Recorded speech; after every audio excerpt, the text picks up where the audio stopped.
The second stage of the assignment is the risk assessment table or form itself. You must use the table in part 2 of the assessment pack to complete this risk assessment. This table has 6 columns. Let's look at each of them. The first column is the hazard and the hazard category. In this column, you must identify and record at least 10 different hazards that are taken from at least 5 different hazard categories. What does that mean? It means you need to look around at your workplace and find at least 10 hazards to record in your risk assessment first column. But the hazards cannot all be related, for example, to chemicals only or to fire or ergonomics only. You must make sure that hazards identified belong to at least different 5 hazard categories at work. For example, 2 hazards related to fire, 1 hazard under chemicals, 1 under ergonomics, etc. until you complete the 10 hazards required. To avoid confusion, you may use the headings of the International General Certificate Unit 2 elements as your guidance to hazard categories. For example, noise or vibration, radiation, manual handling, hazardous substances, fire, electricity or machinery, etc. Here is an example of what to write in column 1 as shown in the completed sample provided by NEBOSH. The hazard category, for example, would be hazardous substances, while the hazard would be dust, for example, high concentrations of processed dust. You can see that the hazard is mentioned within its context at your workplace, for example, dust which is generated by a high dust generating process. The second column is who may be harmed and how. In this column, you should identify the roles of those who may be harmed by the hazard you identified and outline how the hazardous event may take place with a clear scenario and specific outcomes.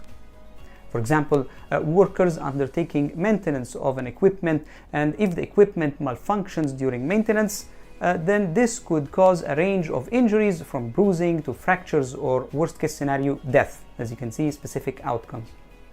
The third column, what you are already doing to control the hazard. Please state the existing control measures. In the fourth column, you give additional controls or actions that may be needed.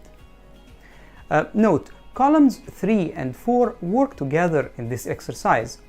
If you are already doing enough to control the risk, there will be a lot of controls listed in column 3, but very few in column 4.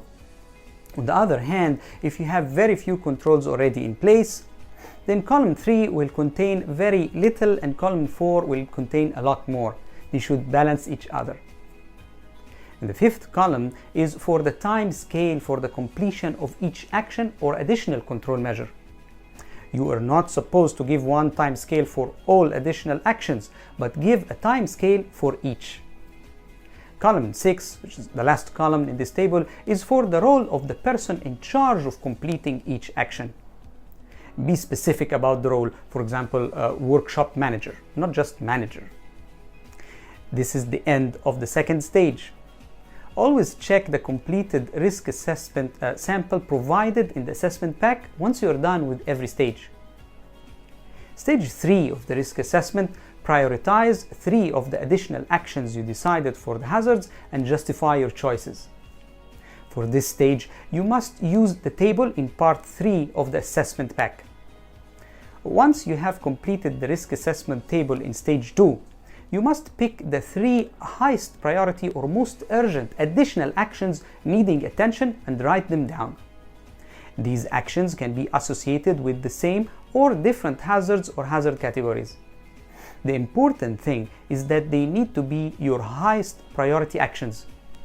After stating your top 3 actions, you must give a justification for why you think these are the highest priority or the most urgent actions.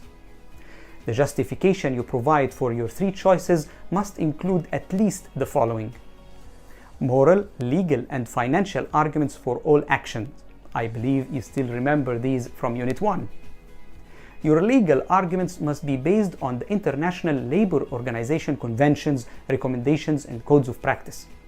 You may also include country-specific legislation, but this will not be marked.